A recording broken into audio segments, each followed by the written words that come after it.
as Christians we are, about an account of 10 lepers that met Jesus when he was traveling to Jerusalem along the border. So this is where they call border, not be today where it starts. Along the border between Samaria and Galilee. So Jesus entered into a particular village there. And entering there were these 10 lepers. 10 men, but they were lepers. And they met him at a distance. Because you know that leprosy is a deadly disease, infectious disease, and nobody wants to touch them. If you touch them, you know what you will touch, come out.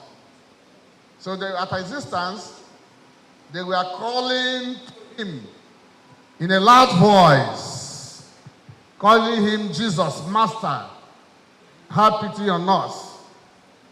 And Jesus, who is Alpha and Omega, the ultimate God, all powerful, awesome, greater than the greatest, higher than the highest, deeper than the deepest, and so on, higher than the highest, met him.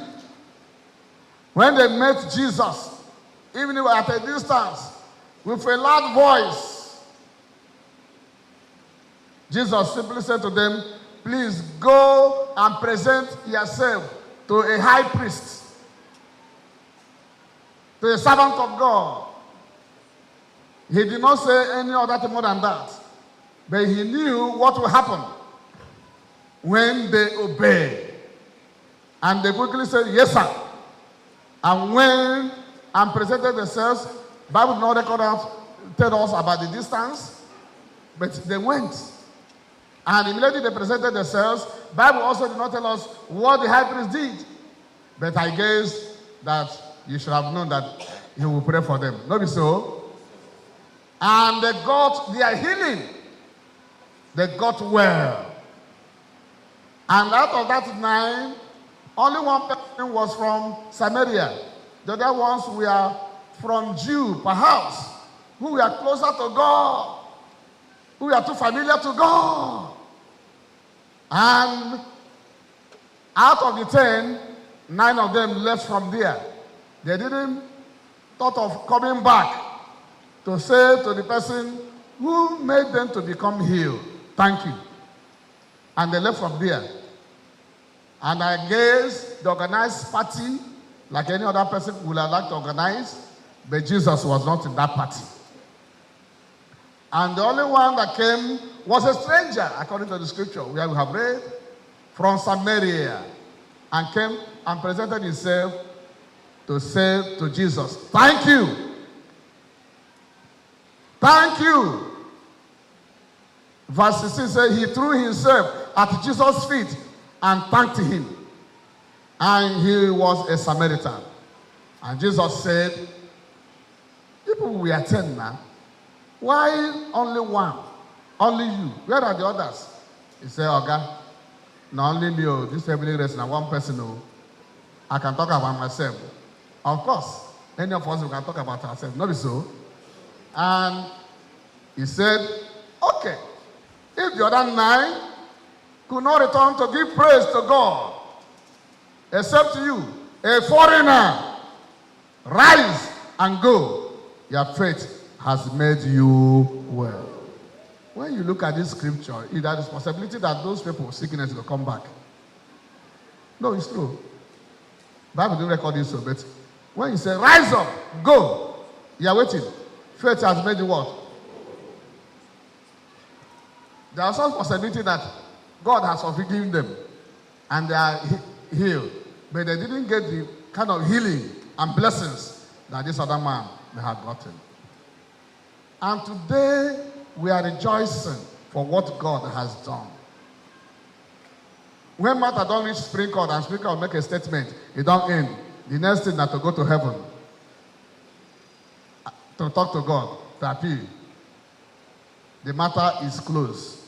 And I believe that what God has done for us as a state that the matter is closed. Church, say amen now. And so we are here, led by the Excellency the Governor of the state, to thank God for what he has done. If you don't respect people, when you go to court, even if you are a mad person, you will keep quiet. Because you can go to prison from there. I hope you know. So when you escape that, listen, you need to come and thank God. And he thanked God. We are thanking God from what God has done. But I would like to mention briefly 4 things that we need to bear in mind, because it's not only for His Excellency, but for all of us, the people of this river state. Hallelujah. Number 1, in thanking God is a sign of gratitude to God for His blessings and for His provisions. You may say it's an accidental Sunday. No, God had planned it so.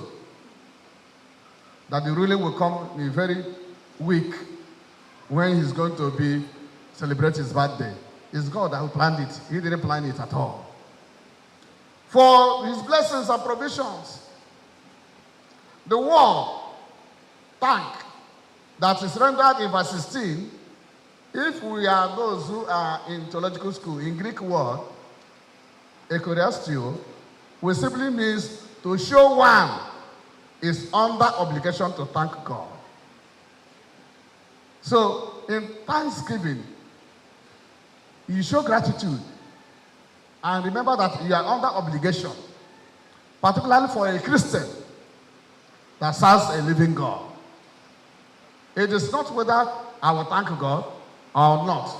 We are under what? Obligation. Just like our parents, when they do work to you and train you, even if you don't have anything, what do you say to them? Thank you. Number 2, the lesson is that to remind us that from this passage, that the man who came back, the only one that came back to thank God Almighty,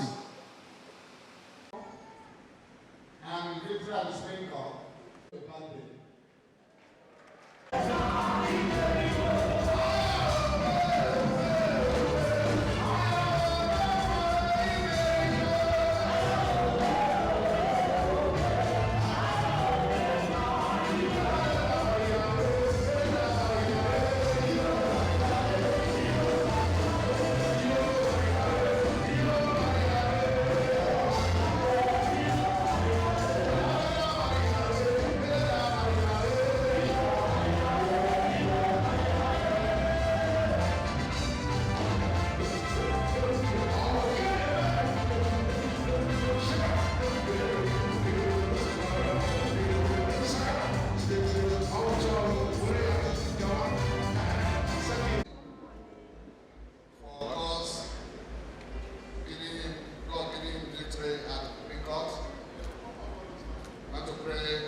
his birthday is a double blessing. I should pray. We who have the chance to, and those outside their support, pray with prayers. Join us by when it's necessary to say amen, which means an agreement. Let us pray.